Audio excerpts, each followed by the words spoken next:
Yeah, that's the threshold of do they want to get paid and do we want Yeah, to pay them? yeah. So if it's good work and it's what we agreed upon, and then we're good. Let's go ahead and cut Yeah, the good check and point. move on to the Yep, next stage. yep. And also many times it's can we send in the next stage? Ever wonder what really happens behind the scenes in construction, real estate, and development? We pull back the curtain on the new home construction industry, the real estate market, and the trends shaping it all. Discover the stories, insights, and expertise behind the process of building a new home. Join us for Trust the Process podcast, and let's build something great together. Welcome back to Trust the Process, podcast where we talk about new home construction, the housing market, and everything in between. Today, we're going to dive into the topic of third-party inspections. Michael will go into a lot more detail, but I kind of wanted to just give a quick reference for what that means so that we have sort of a starting point or a place that we can pivot from for the rest of the discussion. So we've got first party inspections, which is typically the builder. So that in our case is a trust GC. Second party inspections would often be the buyer. Most of our homes start without a buyer, so that buyer then is our owner, and so then that inspection is done by our owner. At some point, the buyer comes into play. We'll do on our, on a true custom, one of our build to suit homes, obviously there's a buyer in place, and then third party is the one we're going to talk about today. So third party inspections really are the big one. They're the ones that we are relying on a third party entity. So it's not anybody who's affiliated with us as a builder or any builder. They don't have any monetary ties to the company or any bias. They're simply rating the work that's being done based on code, and they're measuring the quality of the work against building standards. So it's completely unbiased, just compliant.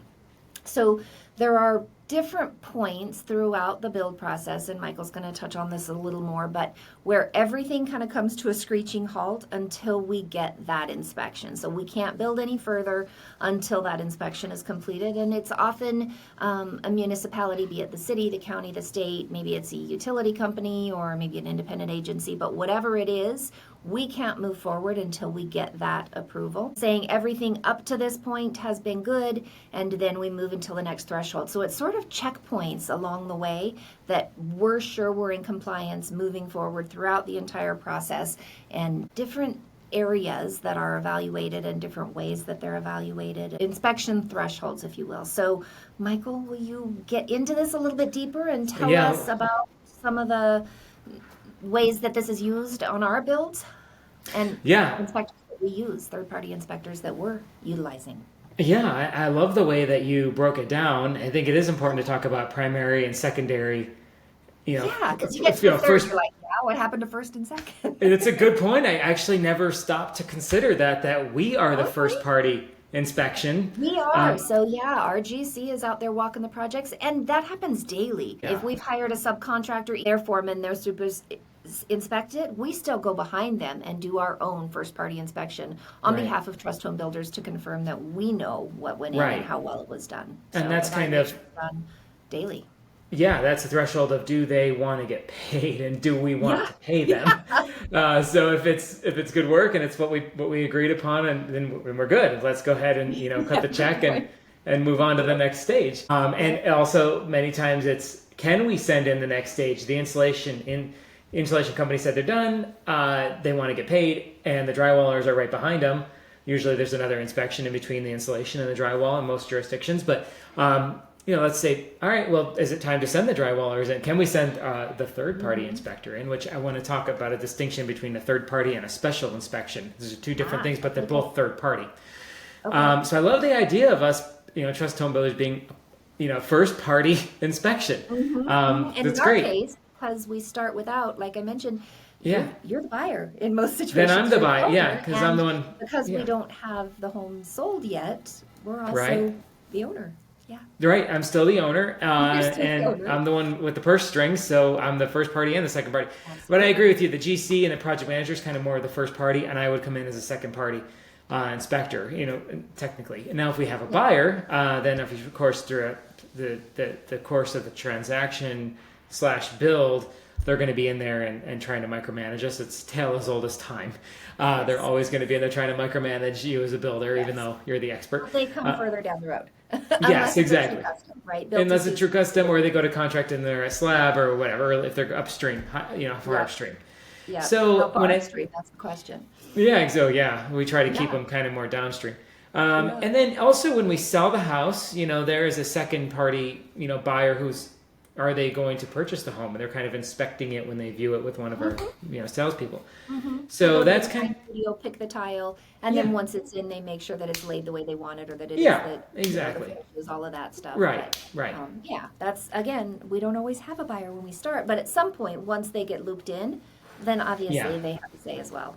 Right. In many cases, the buyer is they're a tougher inspector because they have their own sense of what should and shouldn't be. And we know industry standards, and we know what's in the contract, and we do our best to try to meet people's expectations, but ultimately they'll keep sending the food back to the kitchen if you let them. You have to at some point say, okay, these are industry standards. Okay, this Right. is not this is not a piano. This is a house that was built by hand with I natural always love materials. when you use that reference. Right. But sending the food back to the kitchen, they're just going off of their own palate. They're not the chef. They don't know Right. how the They're food not should classically be. trained. They don't know how it should be tasting or what it's supposed to be. So while yes, they have the biggest opinions, they're not necessarily the most valued, and they don't know industry No. standard, and they don't know code compliance, and they haven't No. been trained. So Right. it's kind of It's tough. You, as a builder, especially most of our product, luxury custom, not super $15 million luxury, but 1.8 to 2.8, somewhere in that range. That's pretty custom. That's pretty luxury in most markets, and we're talking Absolutely. 4 or 5 times the median sales price. Yeah. So, and there's a certain expectation that comes along with that. So even though industry standards might govern anything from an apartment building to a $20 million house, it kind of has that gray area to say, well, what kind of builder do you want to be? So we always, build above industry standards. So that being said, that kind of parlays us into the third party. So a third party inspector, I love the way you said that. They have no financial ties. They're not a principal of the contract between buyer and seller, builder, client, whatever. Third party is generally like a city jurisdiction, Department of Building and Safety, and they're kind of there to enforce and to prevent you from going on to the next step. So I mentioned briefly, a minute ago, that they will come by and look at the insulation before they let us drywall. You get permission to drywall at certain steps. You get permission to wrap, meaning wrap the house on the outside. Permission to pour. Permission to insulate. That is one of them. So there's quite a few thresholds throughout I would say in general, the Department of Building and Safety will come to our sites. If we don't have a pool also going in concurrently, probably come to our sites around 15 times if we were to pass every single inspection, in the first try. There's roughly about 15 if you count the final certificate of occupancy inspection. There's some QA that the city sends where they're checking for things like addresses. Are the addresses the same? That's not a building inspector, that's QA. A lot of times it's a third-party company that's been hired. Some of these are, as you can imagine, as I'm listing them off, cash grabs, right? I mean, they really are. Some of them are just, okay, well, that keeps a QA company in business because they have to check every single rooftop. Are the addresses right? Is the driveway in? Is the pitch of the driveway? Those types of things. Gate returns. So third party is there to enforce code and building standards kind of that are concurrent with where the state is. But generally, they're looking at what are the codes that the city follows. So if they follow International Residential Code 2021 and what's on the plans, they're checking for that. Go farther upstream, the plan checker is checking all of your architecturals and engineering to make sure you're compliant with zoning, make sure that you're following and calling out for International Building Code standards or the city building overlays. We talked about how many pages of code in an earlier episode, a staggering amount of code. So the plan checker is checking those things to make sure that you're going to build it to code so that when they fail you in the field, you can't say, well, you approved these plans and you're letting me build off of these plans. They're preventing that because then technically the city can't enforce you. If they've stamped the plans and said, yeah, these are good to build off of, and you follow those plans, you're pretty much good to go, right? So there's a lot that falls on the plan checker. Now, if it came down to something about safety or whatever, they're going to, of course, say this is obvious, an obvious oversight by the plan checker. For everything else, I mean, it's pretty much we build to the plans. There's not much you can say. So if we don't pass an inspection, it's either a really particular building inspector, like, oh, your seismic tie downs are every 18 inches and they're supposed to be every 16 inches or whatever on this particular wall, or your shear wall supposed to have, sheeting to this point and you stopped it here. So he's kind of, number one, checking what's being called out on the plans, and number two, also just using his own cognitive ability, and you're not going to fight with him, even if it wasn't called out on the plans, because you're not going to win that fight. So if he says you need a retro tie down seismic strap tie down right here, then you're going to go ahead and do it, right? So that's the biggest thorn in my side, those third party inspections.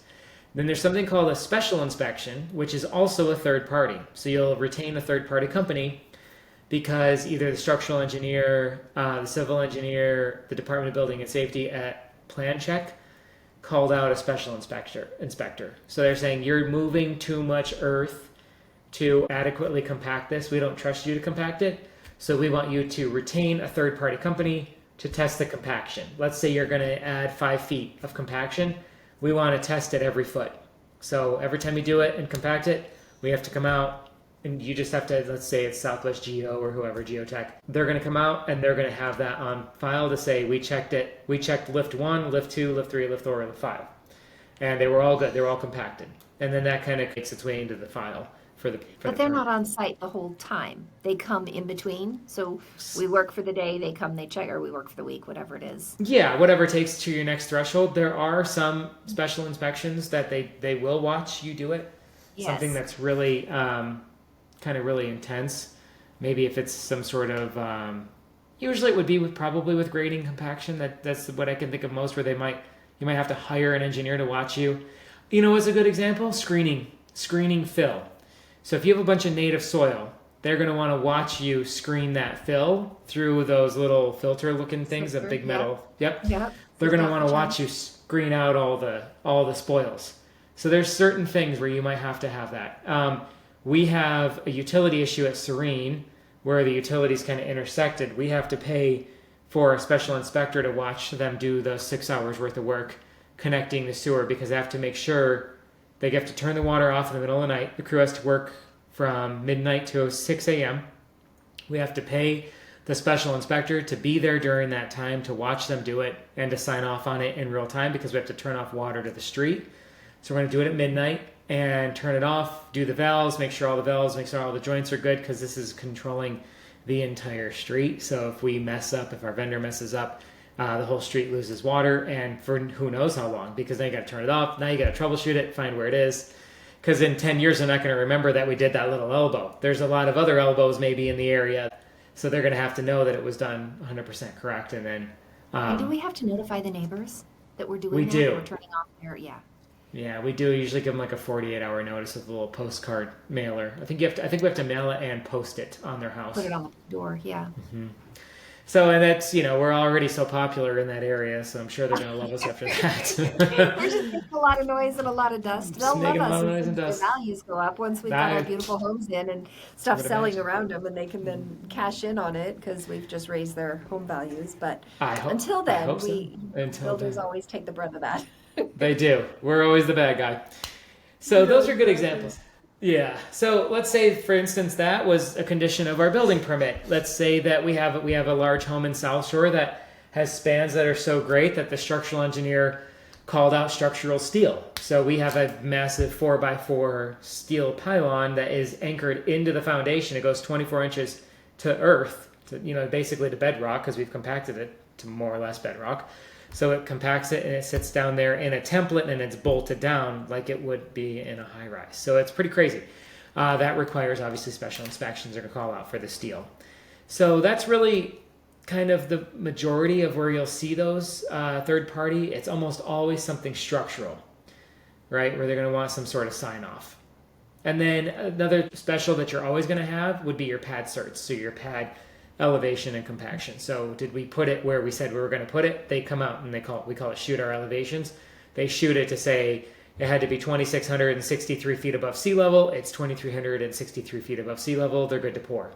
So that's one of the things so the third party inspector, I call special inspections third parties, but you're right. Jurisdictional inspections are third party inspections. So the special inspector will shoot the pad for pad elevations. The city inspector will be checking rebar, be checking footer depths, will be checking rough plumbing to make sure all the plumbing that runs to the slab is done correctly.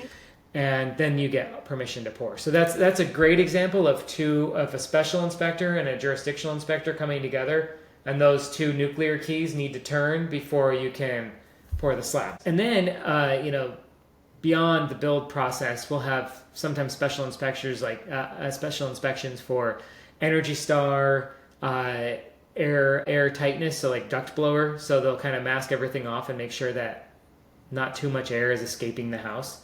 So are there holes in the duct work in the attic? Are the sliding glass doors sealed? Are the windows sealed? And that's called a duct blower test. And that's also a third-party special inspection that requires energy, or who conducts that? It's a third-party company. Yeah, it's part of the Department of, there's a lot of energy. What? Department of Energy? No, there's a lot of energy codes. So it's just part of the, somebody, maybe Department of Energy, lobbied the city to mandate duct blower tests, but ultimately it's a city code that you have to pass a duct blower test before you can get a certificate of occupancy to make sure the house is tight enough. And now houses are so tight, they have exhaust fans running in the laundry rooms to get, some sort of air movement, because they're so tight now. If you were to, God forbid, have a gas leak or something, it will fill up quickly because the house is hermetically sealed. Right? So the attic, there's no ventilation in the attic. They've cut a lot of that out in new construction, which is a great, you've got less exchange of controlled air versus external air, but at the same time, you've created a cocoon that's a little dangerous if you've got any caustic sense in there. It can be. And an anecdotal story is I just happened to decide to have my whole HVAC system replaced in my house in the winter because I didn't want to be part of the spring and summer rush with the HVAC companies. And when he was up there, I had natural gas leaking from my furnace into my attic. Now, my house was built 2004. I didn't build it. So the attic is seepy. It's loose, right? So that natural gas is able to kind of escape. But if that were a cocoon insulation, I don't know. It would have... Because drywall and insulation is not gas resistant, right? It's heat resistant. So gas can seep through those areas. I mean, it would take a lot, but you'd have to fill the volume of the attic. But it was kind of alarming because I was about 3 weeks into the heating season, right? So my furnace had been running for about 3 weeks. Usually in Las Vegas, it only kind of kicks on at night. But it was a little scary. Yeah, like, ooh, okay. A carbon monoxide detector might have picked it up, though. It would, and I would probably smell the natural gas. But what if I weren't home? What if... I mean, it's just not... Or if it's so slow, kind of the frog in boiling water, right? If it's so slow you just don't notice it, you're just, taking it in because it's, slow seep. Right, exactly. Just nose blind to it or something. Yeah, it's just, so just interesting how important this kind of stuff is. But, it is. And it's when it's weather controlled too. So, for instance, I had I just did an inspection, and they found that the vent fan out of the laundry room wasn't connected to the exterior port. So, whenever that home was built, when it's a resale, so whenever it was built years ago, the builder just didn't ever connect that. Well, we live in Las Vegas. There's never been a condensation issue. It's plenty warm. Everything evaporates. But you take that home, these same conditions, to East Coast where it's damp and it's moist and it's humid and there isn't any escape for that. It's a really different climate condition that could be created. Right.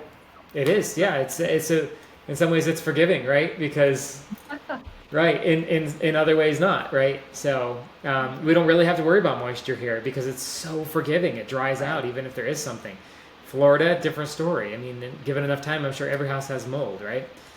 So, these things are important. There's just a good anecdotal thing to say, there's sometimes a downside to having everything so tight and sealed off. So sealed off, So those are our main special inspections. We don't do Energy Star at, in our company. That's not something that I value. I know we build a tight home. We do great insulation. We do great ductwork. We do SEER 16 HVAC, and our windows are low E, and I don't need Energy Star to come in and say, you did everything right for another fee.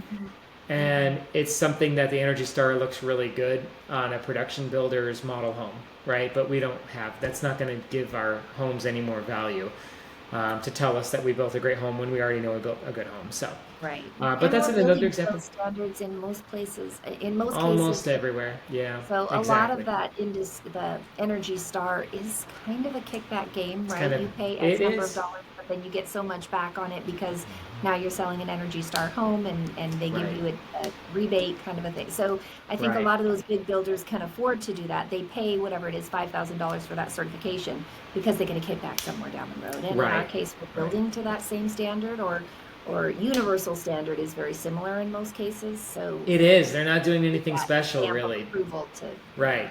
20 years ago, 10 years ago, even, that would have mattered more. And that's why you're seeing a lot of builders dropping the Energy Star and the LEED certification because Mhm. codes have gotten so robust that it's no longer market driven and it's no longer individual builders saying, this is our edge, this is our competitive advantage. They have to do it. It's part of code. So, and now there's Mhm. third party inspectors anyway. If you have a duct blower test, that's basically all Energy Star did anyway. They Yeah. looked at your specs, right? So your model could be Energy Star on spec, and as long as you built to those specs, and then they came in and tested for the air seepage, and that was it. That was quite a racket, and it mattered 10 years ago, 15 years ago, even 20 years Yeah, ago. I think So it matters less, and I think it matters less to buyers. I yes, think buyers understand that it doesn't really change no, their energy bill at the end of the no, month. it doesn't, and it's assumed that when you're buying new construction, you're getting it anyway. So Mhm. yeah, other than that, that's pretty much it for third party. I personally like having third party inspectors because as a builder, it does shift liability. Not that I'm trying to skirt liability, but it is nice to know that, okay, well, I don't have to make sure my vendor, I mean, obviously we would, but I don't have any way of testing compaction. I don't have a lab. I Mhm. have all the documentation to say, here's our past inspection. It passed, it passed, it passed, it passed, and that's now on Southwest Geotech or whoever did it, right? Whoever did Mhm. your structural steel inspections or whatever. So, Mhm. and And honestly, I mean, even a little deeper than just the liability, because obviously that's a big piece of it, but just the second set of eyes. How many yeah, times do we do something simple where you've looked at it for so long you just can't see it anymore, and then somebody else mm-hmm. walks in and goes, "Oh, wait, Hey, there's did you mean missing. to You didn't spell that cross this this way? T or Yeah, whatever." But in this exactly. case, maybe it's, "Oh, this bolt or this tie down lag wasn't put in Mm-hmm. accurately." So it's just verifying that not that anybody's being sloppy or careless out No, there, but but you that we're just, all human, and when it's yeah. built by human hands in a human environment with other external things, the weather, the timing, Mm-hmm. people on and Distractions. off the Yeah, site, right. distractions, etc. It's always good to have another set of Yeah, eyes. I agree. Overall, I like it. The third party, I mean, the special inspections, you're pushing off all the liability. The city, you don't really get to push off a ton of liability unless it was something really gross negligence.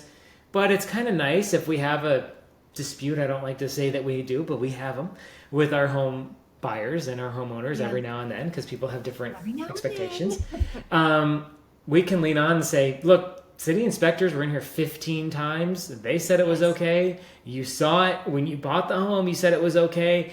The engineer said it was okay. We have a home from a few months ago where he's insistent that the HVAC system is not correct. And multiple people have been in there and said, okay, well, the engineer designed it this way. The builder Yeah. built it this way. The third party inspectors signed off on everything, all the duct, everything's right. So, and it's built to industry standards. So, unfortunately, I'm not buying you a new HVAC. I'm not re-engineering your Right. HVAC You don't have system icicles because growing off your nose in the middle of the afternoon. It's Vegas. It's exactly. real, right? That's right. Yeah. It's not going to, Yeah. exactly. So I like having that. It's kind of nice to say, look, I don't fly by the seat of my ass here. I follow plans and I lean on engineers. I lean on Department of Building and Safety. I lean on our special inspectors. I lean on those things and the professions and trades themselves. They are professionals and I lean on those guys as well. So there's very little when they say, is that a good build or is that, it's really built by an amalgamation of a lot of people and then checked by other people and then signed off, Mhm. right? So it's kind of hard to label what makes you a good builder, but so Right. Right. I think that's all I Customer. have for you for special inspections and third party Okay. inspections. No, I love it. That was Yeah, great. Yeah, a great little breakdown and an awesome. opportunity to understand what exactly that means and who's being brought Hmm. in on every site. We've actually done it. I've actually done the exercise where I went through and Michael and I put together all every inspection that's done on one of our homes from the start to the end. Mm-hmm. And there were, I don't know how many were, Yeah, it was was numerous 2 inspections. pages. And so you get to that finish line and the buyer now who's just popped in at the last, the 11th hour, they're like, I'd like to pay for an inspection. Okay, but let me just explain to you the process of how we got here. The inspections have been done ongoing. It's not like a resale home that hasn't been looked at for years or codes were different, but on a new home, when somebody wants to bring in an inspector, sometimes like just save the money. Right. It's been inspected far better than any general home inspector that sees 7 houses a day. Yeah, who's gonna pick up a line crack in the stucco Yes. that has no bearing on the home or the finish. But right, that'd be a good thing to maybe put up on the screen. You could clip in a PDF of that inspection matrix. Yeah, it'd be cool for people to see that. Oh, this is at least what we do when we're verifying everything. So that's a great idea. Yeah, I will. I'll share it on our social platforms too. And it's on our website. So if you ever wanted to know that, it's one of the references on our website. If you go to the bottom under the resource tab, you can go there and look at that. And it's got, a place for us as a team to fill in which inspection was done on which date. And so as we get to the end, that homeowner can now see back and know what we did over time and the journey of their home specifically. Good. Yeah. All right. Well, thank you. Appreciate your insights and your time. And thank you guys. Appreciate you being here. Hope you learned something, and we will look forward to seeing you next time on Trust the Process podcast. See you then. Thanks. Bye-bye. Awesome. Thanks for tuning into the Trust the Process podcast. Make sure to follow us on Spotify to stay in the loop with the latest insights, project updates, and everything in between. See you next time.